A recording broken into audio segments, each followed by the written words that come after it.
The Book of Daniel. Daniel chapter 1. In the 3rd year of the reign of Jehoiakim king of Judah, Nebuchadnezzar king of Babylon came to Jerusalem and laid siege to it. The Lord handed Jehoiakim king of Judah over to him, along with some of the vessels from the house of God. Nebuchadnezzar carried them to the land of Babylon, to the house of his God, and put the vessels in the treasury of his God. The king ordered Ashpenaz, the chief of his court officials, to bring some of the Israelites from the royal family and from the nobility. Young men without any physical defect, good-looking, suitable for instruction in all wisdom, knowledgeable, perceptive, and capable of serving in the king's palace and to teach them the Chaldean language and literature. The king assigned them daily provisions from the royal food and from the wine that he drank. They were to be trained for 3 years, and at the end of that time they were to serve in the king's court. Among them, from the descendants of Judah, were Daniel, Hananiah, Mishael, and Azariah. The chief official gave them different names. To Daniel, he gave the name Belteshazzar, to Hananiah, Shadrach, to Mishael, Meshach, and to Azariah, Abednego. Daniel determined that he would not defile himself with the king's food or with the wine he drank. So he asked permission from the chief official not to defile himself. God had granted Daniel favor and compassion from the chief official. Yet he said to Daniel, "My lord the king assigned your food and drink. I'm afraid of what would happen if he saw your faces looking thinner than those of the other young men your age. You would endanger my life with the king." So Daniel said to the guard whom the chief official had assigned to Daniel, Hananiah, Mishael, and Azariah, "Please test your servants for 10 days. Let us be given vegetables to eat and water to drink. Then examine our appearance and the appearance of the young men who are eating the king's food, and deal with your servants based on what you see." He agreed with them in this matter and tested them for 10 days. At the end of 10 days they looked better and healthier than all the young men who were eating the king's food. So the guard continued to remove their food and the wine they were to drink and gave them vegetables. God gave these 4 young men knowledge and understanding in every kind of literature and wisdom. Daniel also understood visions and dreams of every kind. At the end of the time that the king had said to present them, the chief official presented them to Nebuchadnezzar. The king interviewed them, and among all of them, no one was found equal to Daniel, Hananiah, Mishael, and Azariah. So they began to serve in the king's court. In every matter of wisdom and understanding that the king consulted them about, he found them 10 times better than all the diviner priests and mediums in his entire kingdom. Daniel remained there until the 1st year of King Cyrus.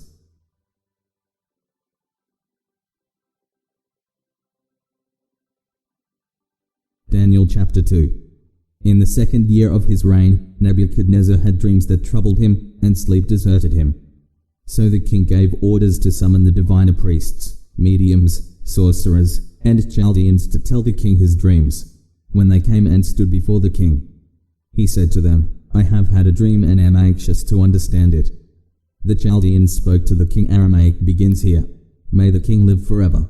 Tell your servants the dream, and we will give the interpretation." The king replied to the Chaldeans, "My word is final. If you don't tell me the dream and its interpretation, you will be torn limb from limb, and your houses will be made a garbage dump. But if you make the dream and its interpretation known to me, you'll receive gifts, a reward, and great honor from me. So make the dream and its interpretation known to me." They answered a second time, "May the king tell the dream to his servants, and we will give the interpretation." The king replied, "I know for certain you are trying to gain some time, because you see that my word is final. If you don't tell me the dream, there is one decree for you. You have conspired to tell me something false or fraudulent until the situation changes. So tell me the dream and I will know you can give me its interpretation." The Chaldeans answered the king, "No one on earth can make known what the king requests. Consequently, no king, however great and powerful, has ever asked anything like this of any diviner priest, medium, or Chaldean. What the king is asking is so difficult that no one can make it known to him except the gods, whose dwelling is not with mortals." Because of this, the king became violently angry and gave orders to destroy all the wise men of Babylon. The decree was issued that the wise men were to be executed, and they searched for Daniel and his friends to execute them.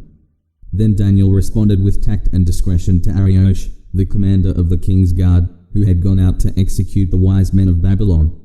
He asked Arioch, the king's officer, "Why is the decree from the king so harsh?" Then Arioch explained the situation to Daniel. So Daniel went and asked the king to give him some time, so that he could give the king the interpretation. Then Daniel went to his house and told his friends Hananiah, Mishael, and Azariah about the matter, urging them to ask the God of heaven for mercy concerning this mystery, so Daniel and his friends would not be killed with the rest of Babylon's wise men. The mystery was then revealed to Daniel in a vision at night, and Daniel praised the God of heaven, and declared, May the name of God be praised forever and ever, for wisdom and power belong to him. He changes the times and seasons. He removes kings and establishes kings. He gives wisdom to the wise and knowledge to those who have understanding. He reveals the deep and hidden things. He knows what is in the darkness, and light dwells with him. I offer thanks and praise to you, God of my fathers, because you have given me wisdom and power. And now you have let me know what we asked of you, for you have let us know the king's mystery. Therefore Daniel went to Arioch, whom the king had assigned to destroy the wise men of Babylon. He came and said to him, Don't kill the wise men of Babylon. Bring me before the king, and I will give him the interpretation. Then Arioch quickly brought Daniel before the king and said to him, I have found a man among the Judean exiles who can let the king know the interpretation. The king said in reply to Daniel, whose name was Belshazzar, Are you able to tell me the dream I had and its interpretation? Daniel answered the king, No wise man, medium, diviner priest, or astrologer is able to make known to the king the mystery he asked about. But there is a God in heaven who reveals mysteries, and he has let King Nebuchadnezzar know what will happen in the last days. Your dream and the visions that came into your mind as you lay in bed were these. Your Majesty, while you were in your bed, thoughts came to your mind about what will happen in the future. The revealer of mysteries has let you know what will happen. As for me, this mystery has been revealed to me, not because I have more wisdom than anyone living, but in order that the interpretation might be made known to the king, and that you may understand the thoughts of your mind. My king, as you were watching, a colossal statue appeared. That statue, tall and dazzling, was standing in front of you, and its appearance was terrifying. The head of the statue was pure gold, its chest and arms were silver, its stomach and thighs were bronze. Its legs were iron, and its feet were partly iron and partly fired clay. As you were watching, a stone broke off without a hand touching it, struck the statue on its feet of iron and fired clay, and crushed them.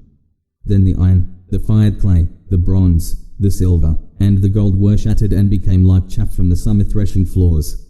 The wind carried them away, and not a trace of them could be found. But the stone that struck the statue became a great mountain and filled the whole earth. This was the dream.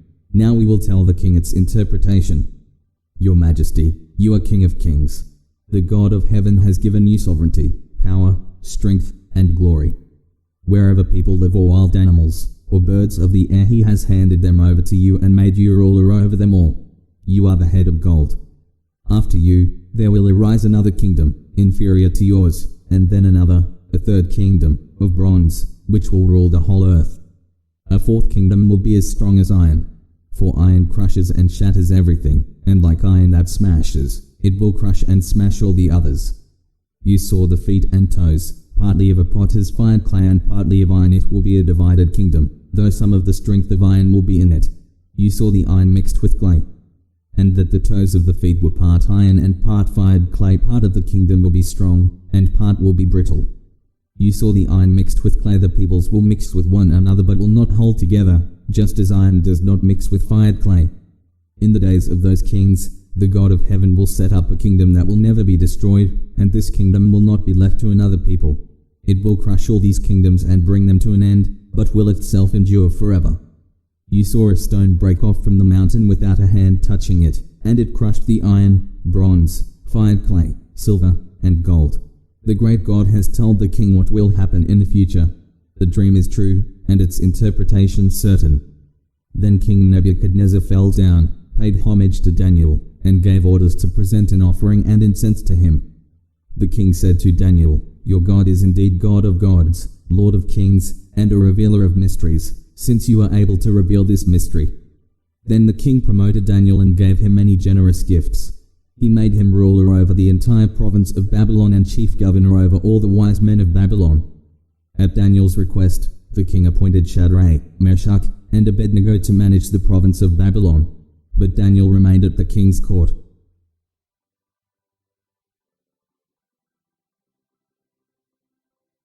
Daniel chapter 3. King Nebuchadnezzar made a gold statue, 90 feet high and 9 feet wide. He set it up on the plain of Dura in the province of Babylon. King Nebuchadnezzar sent word to assemble the satraps, prefects, governors, advisors, treasurers, judges, magistrates, and all the rulers of the provinces to attend the dedication of the statue King Nebuchadnezzar had set up. So the satraps, prefects, governors, advisors, treasurers, judges, magistrates, and all the rulers of the provinces assembled for the dedication of the statue the king had set up. Then they stood before the statue Nebuchadnezzar had set up. A herald loudly proclaimed, "People of every nation and language, you are commanded, when you hear the sound of the horn, flute, zither, lyre, harp, drum, and every kind of music, you are to fall down and worship the gold statue that King Nebuchadnezzar has set up. But whoever does not fall down and worship will immediately be thrown into a furnace of blazing fire." Therefore, when all the people heard the sound of the horn, flute, zither, lyre, harp, and every kind of music, people of every nation and language fell down and worshipped the gold statue that King Nebuchadnezzar had set up. Some Chaldeans took this occasion to come forward and maliciously accuse the Jews. They said to King Nebuchadnezzar, "May the king live forever. You as king have issued a decree that everyone who hears the sound of the horn, flute, zither, lyre, harp, drum, and every kind of music must fall down and worship the gold statue. Whoever does not fall down and worship will be thrown into a furnace of blazing fire. There are some Jews you have appointed to manage the province of Babylon, Shadrach, Meshach, and Abednego. These men have ignored you, the king. They do not serve your gods or worship the gold statue you have set up." Then in a furious rage Nebuchadnezzar gave orders to bring in Shadrach, Meshach, and Abednego. So these men were brought before the king. Nebuchadnezzar asked them, "Shadrach, Meshach, and Abednego, is it true that you don't serve my gods or worship the gold statue I have set up? Now if you're ready, when you hear the sound of the horn, flute, zither, lyre, harp, drum, and every kind of music, fall down and worship the statue I made. But if you don't worship it, you will immediately be thrown into a furnace of blazing fire, and who is the God who can rescue you from my power?" Shadrach, Meshach, and Abednego replied to the king, "Nebuchadnezzar, we don't need to give you an answer to this question.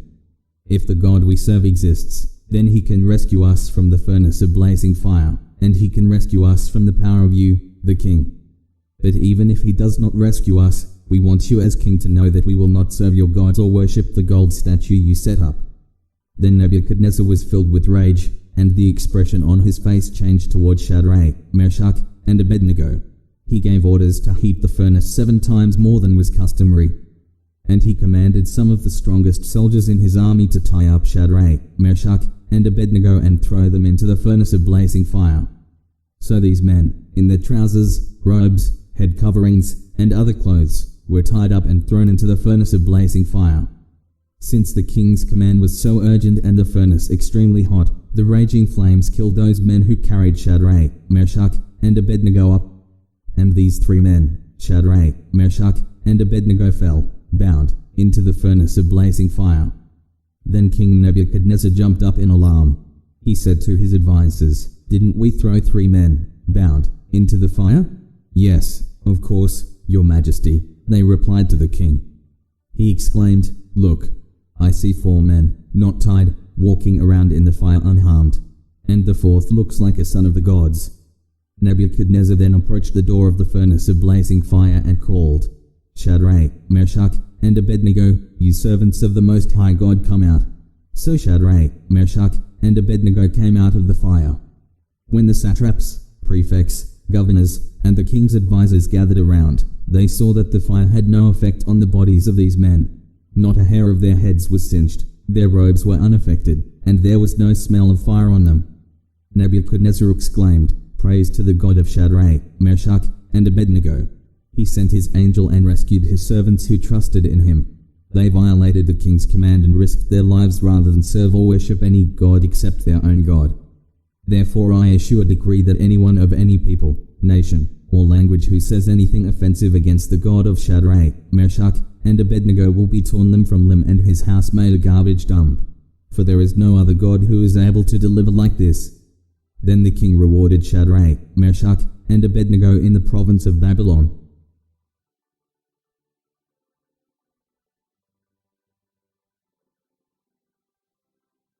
Daniel chapter 4. King Nebuchadnezzar, to those of every people, nation, and language, who live in all the earth, may your prosperity increase. I am pleased to tell you about the miracles and wonders the Most High God has done for me. How great are his miracles, and how mighty his wonders. His kingdom is an eternal kingdom, and his dominion is from generation to generation. I, Nebuchadnezzar, was at ease in my house and flourishing in my palace. I had a dream, and it frightened me. While in my bed, the images and visions in my mind alarmed me. So I issued a decree to bring all the wise men of Babylon to me in order that they might make the dream's interpretation known to me. When the diviner priests, mediums, Chaldeans, and astrologers came in, I told them the dream, but they could not make its interpretation known to me. Finally Daniel, named Belteshazzar after the name of my God and the spirit of the holy gods is in him, came before me. I told him the dream. Belteshazzar, head of the diviners, because I know that you have a spirit of the holy gods and that no mystery puzzles you, explain to me the visions of my dream that I saw, and its interpretation. In the visions of my mind as I was lying in bed, I saw this.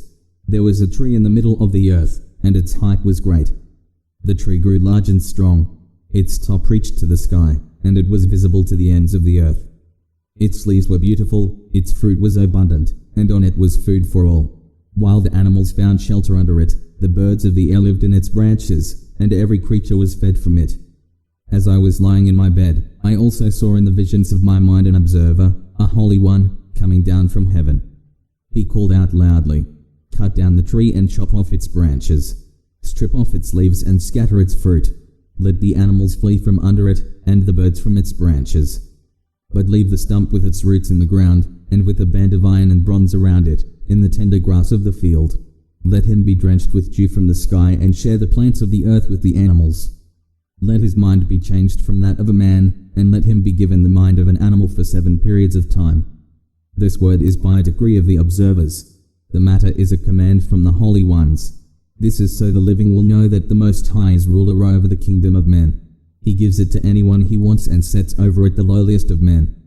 This is the dream that I, King Nebuchadnezzar, had. Now, Belteshazzar, tell me the interpretation, because none of the wise men of my kingdom can make the interpretation known to me. But you can, because you have the spirit of the holy gods. Then Daniel, whose name is Belteshazzar, was stunned for a moment, and his thoughts alarmed him. The king said, "Belteshazzar, don't let the dream or its interpretation alarm you." Belteshazzar answered, "My lord, may the dream apply to those who hate you, and its interpretation to your enemies. The tree you saw, which grew large and strong, whose top reached to the sky and was visible to all the earth, whose leaves were beautiful and its fruit abundant, and on it was food for all. Under it the wild animals lived, and in its branches the birds of the air lived. That tree is you, the king, for you have become great and strong. Your greatness has grown and even reaches the sky, and your dominion extends to the ends of the earth." The king saw an observer, a holy one, coming down from heaven and saying, "Cut down the tree and destroy it, but leave the stump with its roots in the ground and with a band of iron and bronze around it, in the tender grass of the field. Let him be drenched with dew from the sky, and share food with the wild animals for 7 periods of time. This is the interpretation, your majesty, and this is the sentence of the Most High that has been passed against my lord the king. You will be driven away from people to live with the wild animals.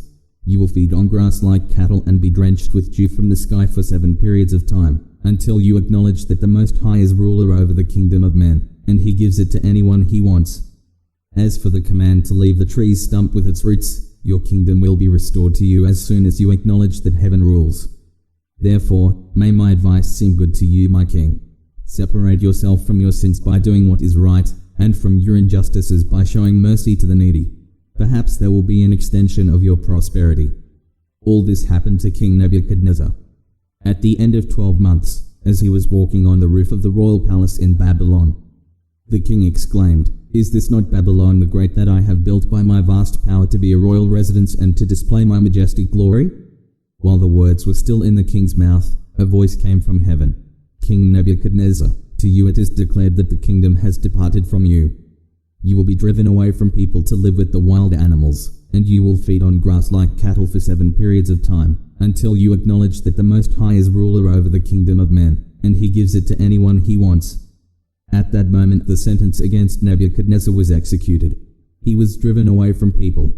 He ate grass like cattle, and his body was drenched with dew from the sky, until his hair grew like eagle's feathers and his nails like birds' claws. But at the end of those days, I, Nebuchadnezzar, looked up to heaven, and my sanity returned to me. Then I praised the Most High and honored and glorified him who lives forever. For his dominion is an everlasting dominion, and his kingdom is from generation to generation. All the inhabitants of the earth are counted as nothing, and he does what he wants with the army of heaven and the inhabitants of the earth. There is no one who can hold back his hand or say to him, "What have you done?" At that time my sanity returned to me, and my majesty and splendor returned to me for the glory of my kingdom. My advisors and my nobles sought me out. I was re-established over my kingdom, and even more greatness came to me. Now I, Nebuchadnezzar, praise, exalt, and glorify the King of heaven, because all his works are true and his ways are just, and he is able to humble those who walk in pride.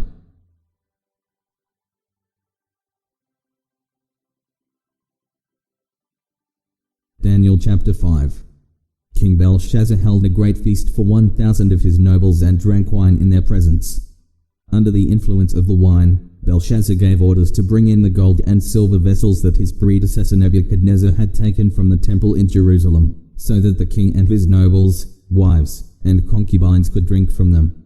So they brought in the gold vessels that had been taken from the temple, the house of God in Jerusalem, and the king and his nobles, wives, and concubines drank from them. They drank the wine and praised their gods made of gold and silver, bronze, iron, wood, and stone.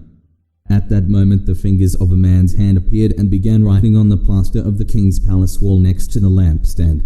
As the king watched the hand that was writing, his face turned pale, and his thoughts so terrified him that his hip joints shook and his knees knocked together.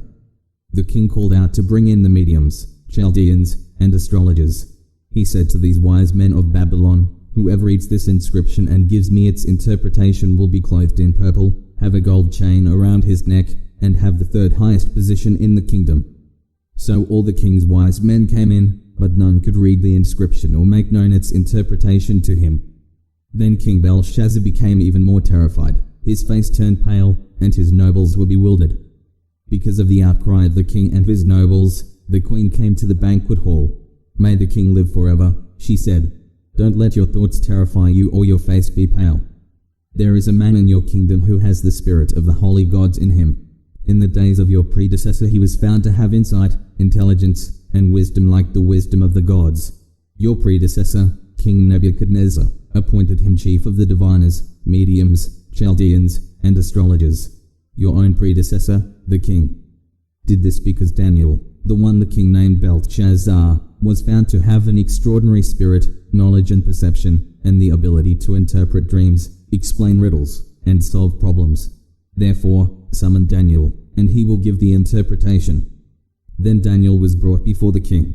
The king said to him, "Are you Daniel, one of the Judean exiles that my predecessor the king brought from Judah? I've heard that you have the spirit of the gods in you, and that you have insight, intelligence, and extraordinary wisdom. Now the wise men and mediums were brought before me to read this inscription and make its interpretation known to me, but they could not give its interpretation. However, I have heard about you that you can give interpretations and solve problems.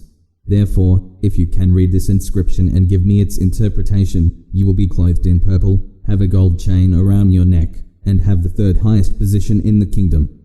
Then Daniel answered the king, "You may keep your gifts and give your rewards to someone else. However, I will read the inscription for the king and make the interpretation known to him. Your Majesty, the Most High God gave sovereignty, greatness, glory, and majesty to your predecessor Nebuchadnezzar. Because of the greatness he gave him, all peoples, nations, and languages were terrified and fearful of him. He killed anyone he wanted and kept alive anyone he wanted. He exalted anyone he wanted and humbled anyone he wanted. But when his heart was exalted and his spirit became arrogant, he was deposed from his royal throne and his glory was taken from him. He was driven away from people, his mind was like an animal's, He lived with the wild donkeys, he was fed grass like cattle, and his body was drenched with dew from the sky until he acknowledged that the Most High God is ruler over the kingdom of men and sets anyone he wants over it. But you, his successor, Belshazzar, have not humbled your heart, even though you knew all this. Instead, you have exalted yourself against the Lord of heaven. The vessels from his house were brought to you, and as you and your nobles, wives, and concubines drank wine from them, you praised the gods made of silver and gold, bronze, iron, wood, and stone, which do not see or hear or understand. But you have not glorified the God who holds your life breath in his hand and who controls the whole course of your life. Therefore, he sent the hand, and this writing was inscribed. This is the writing that was inscribed. Men, tekel, Pazn. This is the interpretation of the message. Men means that God has numbered the days of your kingdom and brought it to an end. Tekel means that you have been weighed in the balance and found deficient. Perez means that your kingdom has been divided and given to the Medes and Persians. Then Belshazzar gave an order, and they clothed Daniel in purple, placed a gold chain around his neck, and issued a proclamation concerning him that he should be the third ruler in the kingdom. That very night Belshazzar the king of the Chaldeans was killed, and Darius the Mede received the kingdom at the age of 62.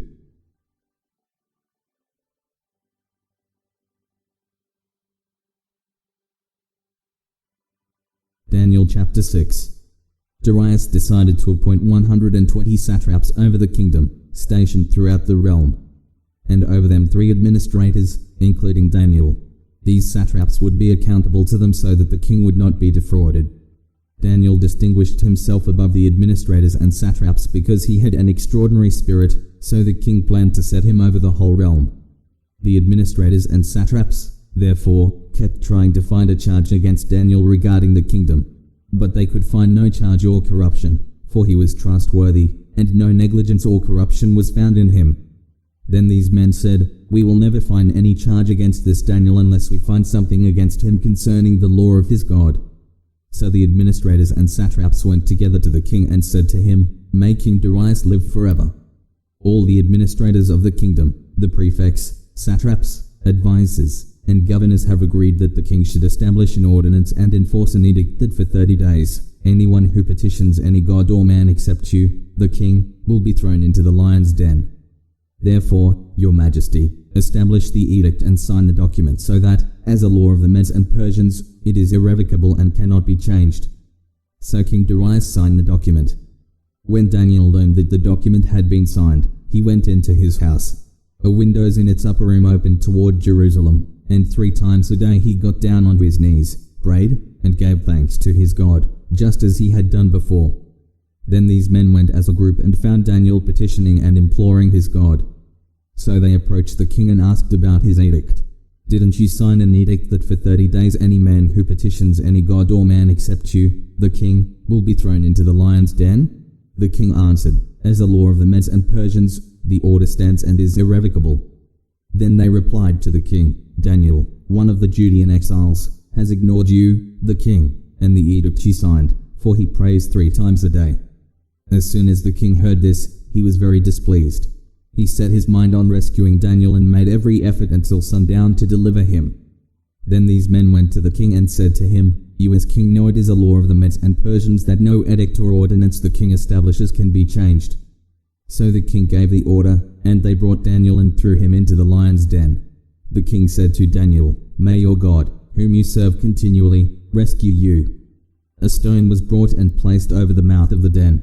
The king sealed it with his own signet ring and with the signet rings of his nobles, so that nothing in regard to Daniel could be changed. Then the king went to his palace and spent the night fasting. No diversions were brought to him, and he could not sleep. At the first light of dawn the king got up and hurried to the lion's den. When he reached the den, he cried out in anguish to Daniel, "Daniel, servant of the living God," the king said, "Has your God whom you serve continually been able to rescue you from the lions?" Then Daniel spoke with the king, "May the king live forever. My God sent his angel and shut the lions' mouths. They haven't hurt me, for I was found innocent before him. Also, I have not committed a crime against you, my king."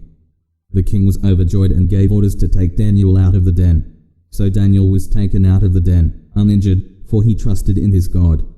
The king then gave the command, and those men who had maliciously accused Daniel were brought and thrown into the lion's den, they, their children, and their wives. They had not reached the bottom of the den before the lions overpowered them and crushed all their bones. Then King Darius wrote to those of every people, nation, and language who live in all the earth, "May your prosperity abound. I issue a decree that in all my royal dominion, people must tremble in fear before the God of Daniel. For he is the living God, and he endures forever. His kingdom will never be destroyed, and his dominion has no end. He rescues and delivers. He performs signs and wonders in the heavens and on the earth, for he has rescued Daniel from the power of the lions." So Daniel prospered during the reign of Darius and the reign of Cyrus the Persian.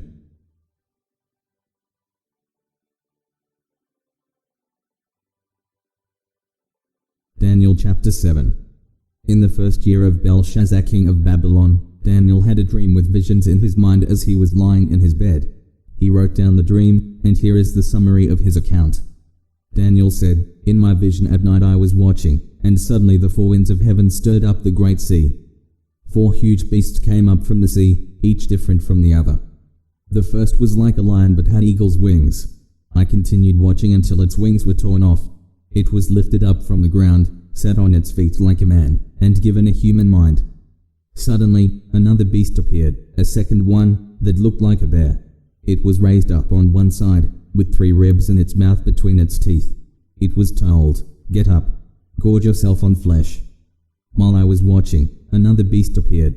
It was like a leopard with 4 wings of a bird on its back. It had 4 heads and was given authority to rule.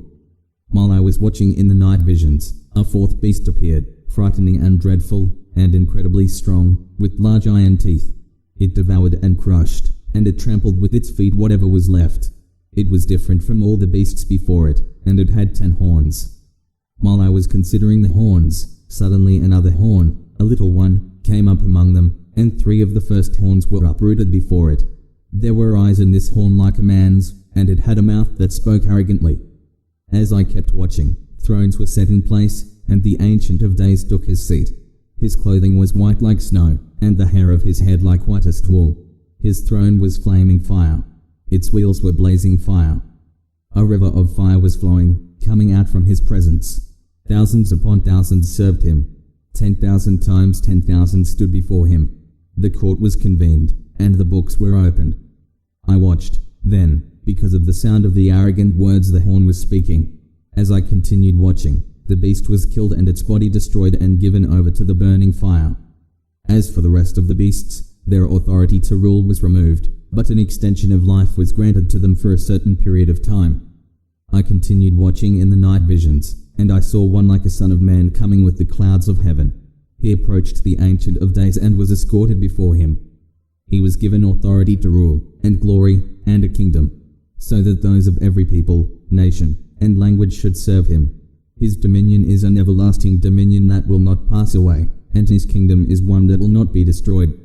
As for me, Daniel, my spirit was deeply distressed within me, and the visions in my mind terrified me. I approached one of those who were standing by and asked him the true meaning of all this. So he let me know the interpretation of these things. These huge beasts, 4 in number, are 4 kings who will rise from the earth. But the holy ones of the Most High will receive the kingdom and possess it forever, yes, forever and ever. Then I wanted to know the true meaning of the 4th beast, the one different from all the others, extremely terrifying, with iron teeth and bronze claws, devouring, crushing, and trampling with its feet whatever was left. I also wanted to know about the 10 horns on its head and about the other horn that came up, before which 3 fell, the horn that had eyes, and a mouth that spoke arrogantly, and that was more visible than the others. As I was watching, this horn made war with the holy ones and was prevailing over them, until the Ancient of Days arrived and a judgment was given in favor of the holy ones of the Most High, for the time had come, and the holy ones took possession of the kingdom. This is what he said: "The 4th beast will be a 4th kingdom on the earth, different from all the other kingdoms.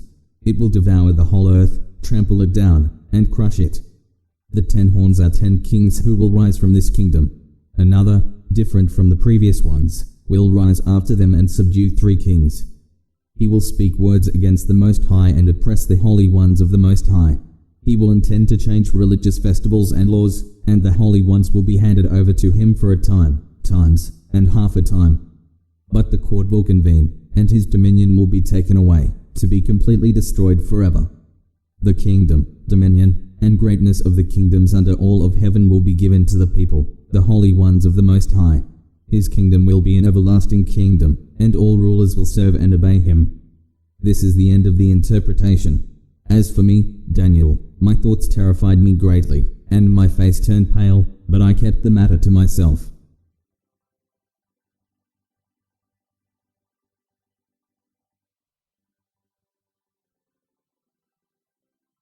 Daniel chapter 8. In the 3rd year of King Belshazzar's reign, a vision appeared to me, Daniel, after the one that had appeared to me earlier. I saw the vision, and as I watched, I was in the fortress city of Susa, in the province of Elam. I saw in the vision that I was beside the Ula canal. I looked up, and there was a ram standing beside the canal. He had 2 horns. The 2 horns were long, but one was longer than the other, and the longer one came up last. I saw the ram charging to the west, the north, and the south. No animal could stand against him, and there was no rescue from his power. He did whatever he wanted and became great. As I was observing, a male goat appeared, coming from the west across the surface of the entire earth without touching the ground. The goat had a conspicuous horn between his eyes. He came toward the 2-horned ram I had seen standing beside the canal and rushed at him with savage fury. I saw him approaching the ram, and infuriated with him, he struck the ram, shattering his 2 horns, and the ram was not strong enough to stand against him. The goat threw him to the ground and trampled him, and there was no one to rescue the ram from his power. Then the male goat became very great, but when he became powerful, the large horn was shattered. 4 conspicuous horns came up in its place, pointing toward the 4 winds of heaven. From one of them a little horn emerged and grew extensively toward the south and the east and toward the beautiful land. It grew as high as the heavenly host, made some of the stars and some of the host fall to the earth, and trampled them. It made itself great, even up to the prince of the host. It removed his daily sacrifice and overthrew the place of his sanctuary. Because of rebellion, a host, together with the daily sacrifice, will be given over. The horn will throw truth to the ground and will be successful in whatever it does. Then I heard a holy one speaking, and another holy one said to the speaker, "How long will the events of this vision last? The daily sacrifice, the rebellion that makes desolate, and the giving over of the sanctuary and of the host to be trampled?" He said to me, "For 2,300 evenings and mornings. Then the sanctuary will be restored." While I, Daniel, was watching the vision and trying to understand it, there stood before me someone who appeared to be a man. I heard a human voice calling from the middle of the eye, "Gabriel, explain the vision to this man." So he approached where I was standing. When he came near, I was terrified and fell face down. "Son of man," he said to me, "understand that the vision refers to the time of the end."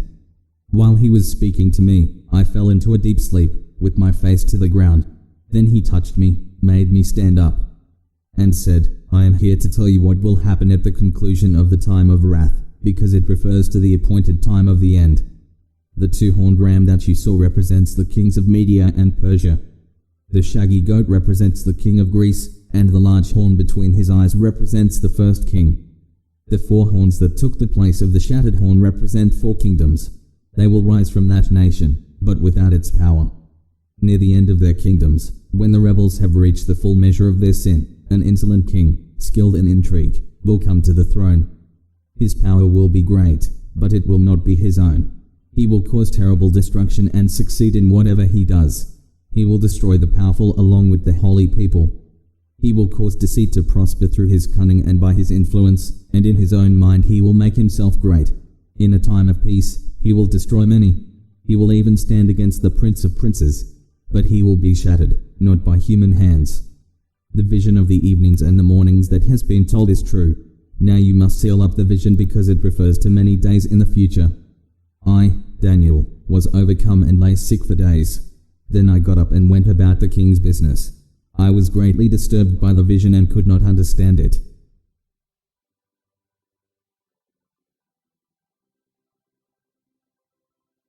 Daniel chapter 9. In the 1st year of Darius, who was the son of Ahasuerus, was a Mede by birth, and was ruler over the kingdom of the Chaldeans. In the 1st year of his reign, I, Daniel, understood from the books according to the word of the Lord to Jeremiah the prophet that the number of years for the desolation of Jerusalem would be 70. So I turned my attention to the Lord God to seek him by prayer and petitions, with fasting, sackcloth, and ashes. I prayed to the Lord my God and confessed, Lord, the great and awe-inspiring God who keeps his gracious covenant with those who love him and keep his commandments. We have sinned, done wrong, acted wickedly, rebelled, and turned away from your commandments and ordinances. We have not listened to your servants the prophets, who spoke in your name to our kings, leaders, fathers, and all the people of the land. Lord, righteousness belongs to you, but this day public shame belongs to us, the men of Judah, the residents of Jerusalem, and all Israel, those who are near and those who are far, in all the countries where you have dispersed them because of the disloyalty they have shown toward you.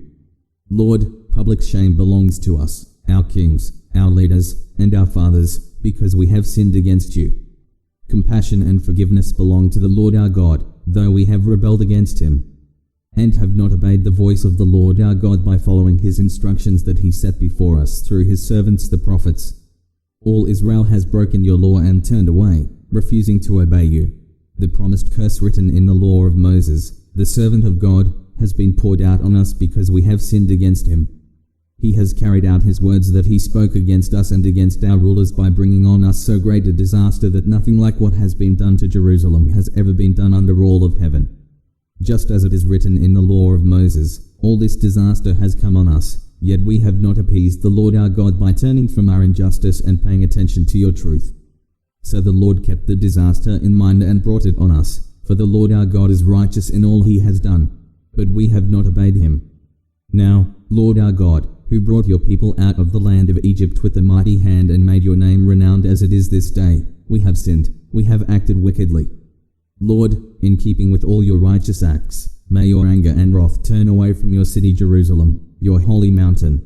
For because of our sins and the injustices of our fathers, Jerusalem and your people have become an object of ridicule to all those around us. Therefore, our God, hear the prayer and the petitions of your servant. Show your favor to your desolate sanctuary for the Lord's sake. Listen, my God, and hear.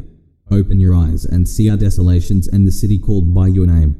For we are not presenting our petitions before you based on our righteous acts, but based on your abundant compassion. Lord, hear. Lord, forgive. Lord, listen and act.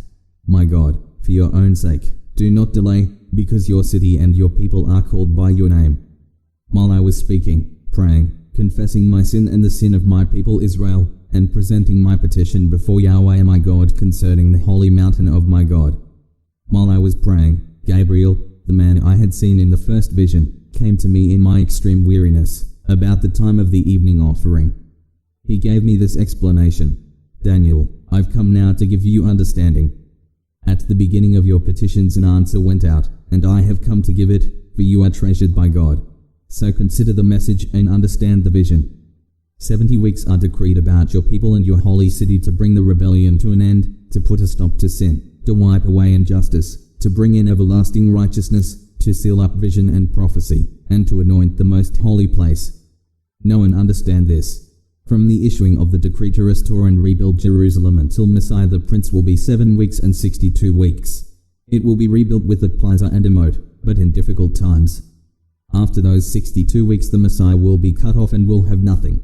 The people of the coming prince will destroy the city and the sanctuary. The end will come with a flood, and until the end there will be war. Desolations are decreed. He will make a firm covenant with many for 1 week, but in the middle of the week he will put a stop to sacrifice and offering. And the abomination of desolation will be on a wing of the temple until the decreed destruction is poured out on the desolator.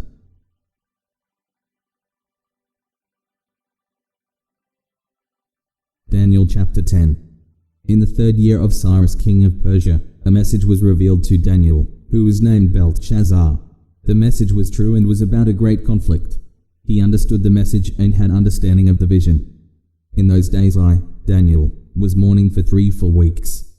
I didn't eat any rich food, no meat or wine entered my mouth, and I didn't put any oil on my body until the 3 weeks were over. On the 24th day of the 1st month, as I was standing on the bank of the great river, the Tigris, I looked up, and there was a man dressed in linen, with a belt of gold from Uphaz around his waist.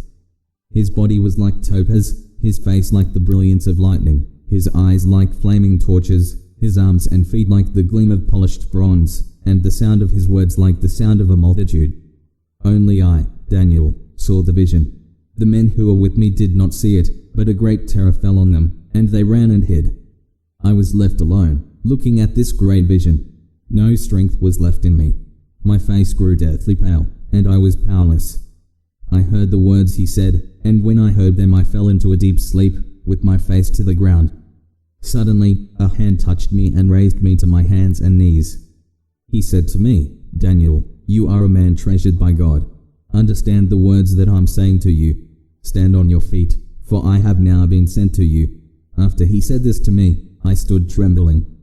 Don't be afraid, Daniel, he said to me, for from the first day that you purposed to understand and to humble yourself before your God, your prayers were heard. I have come because of your prayers. But the prince of the kingdom of Persia opposed me for 21 days.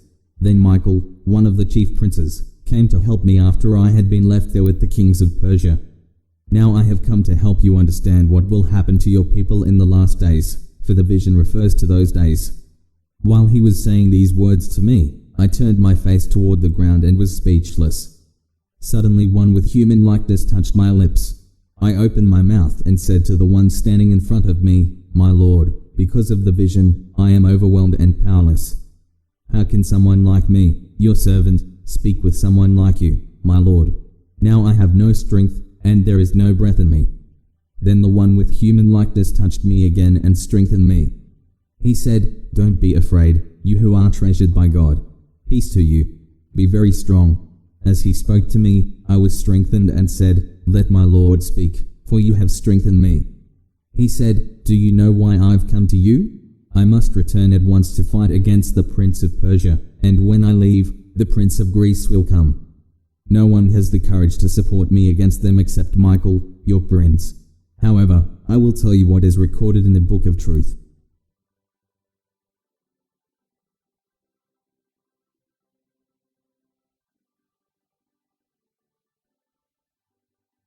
Daniel chapter 11. In the first year of Darius the Mede, I stood up to strengthen and protect him. Now I will tell you the truth. 3 more kings will arise in Persia, and the 4th will be far richer than the others.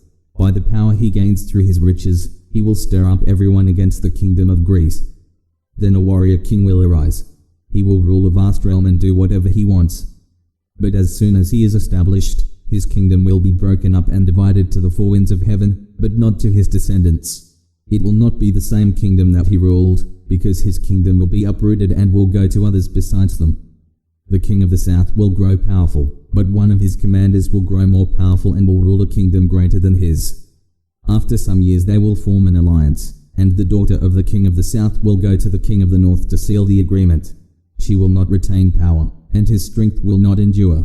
She will be given up, together with her entourage, her father, and the one who supported her during those times. In the place of the king of the south, one from her family will rise up, come against the army, and enter the fortress of the king of the north. He will take action against them and triumph. He will take even their gods captive to Egypt, with their metal images and their precious articles of silver and gold. For some years he will stay away from the king of the north, who will enter the kingdom of the king of the south and then return to his own land. His sons will mobilize for war and assemble a large number of armed forces. They will advance, sweeping through like a flood, and will again wage war as far as his fortress. Infuriated, the king of the south will march out to fight with the king of the north, who will raise a great multitude, but the multitude will be handed over to his enemy. When the multitude is carried off, he will become arrogant and cause tens of thousands to fall, but he will not triumph. The king of the north will again raise a multitude larger than the first. After some years he will advance with a great army and many supplies. In those times many will rise up against the king of the south. Violent ones among your own people will assert themselves to fulfill a vision, but they will fail. Then the king of the north will come, build up an assault ramp, and capture a well-fortified city. The forces of the south will not stand. Even their select troops will not be able to resist. The king of the north who comes against him will do whatever he wants, and no one can oppose him. He will establish himself in the beautiful land with total destruction in his hand. He will resolve to come with the force of his whole kingdom and will reach an agreement with him. He will give him a daughter in marriage to destroy it, but she will not stand with him or support him. Then he will turn his attention to the coasts and islands and capture many. But a commander will put an end to his taunting. Instead, he will turn his taunts against him.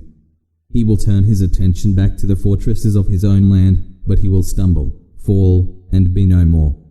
In his place one will arise who will send out a tax collector for the glory of the kingdom. But within a few days he will be shattered, though not in anger or in battle. In his place a despised person will arise. Royal honors will not be given to him, but he will come during a time of peace and seize the kingdom by intrigue. A flood of forces will be swept away before him. They will be shattered, as well as the covenant prince. After an alliance is made with him, he will act deceitfully. He will rise to power with a small nation. During a time of peace, he will come into the richest parts of the province and do what his fathers and predecessors never did. He will lavish plunder, loot, and wealth on his followers, and he will make plans against fortified cities, but only for a time. With a large army he will stir up his power and his courage against the king of the south.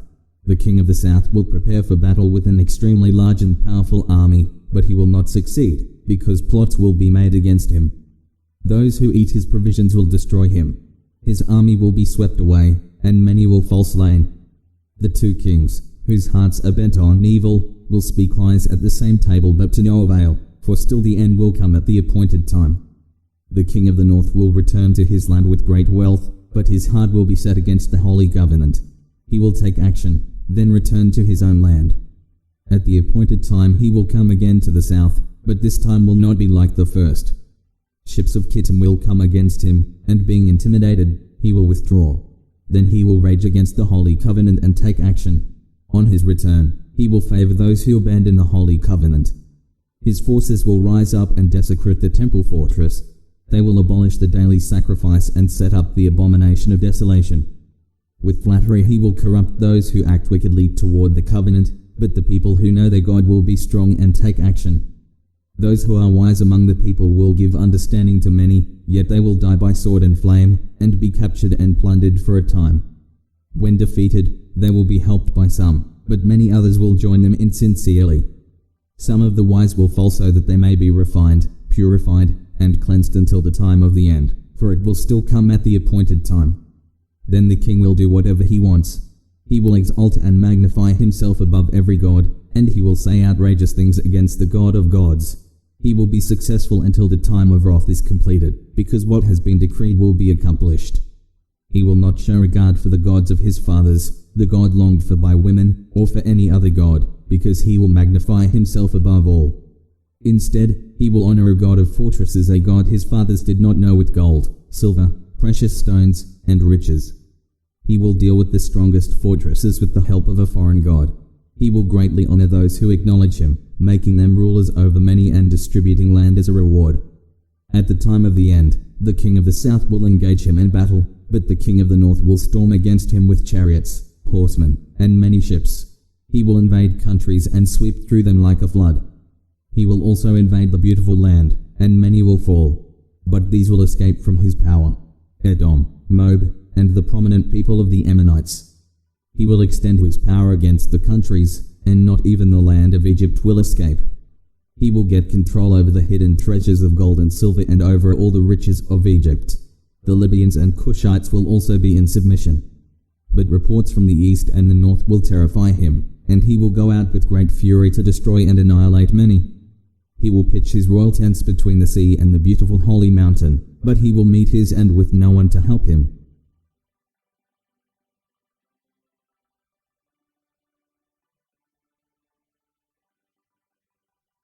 Daniel chapter 12.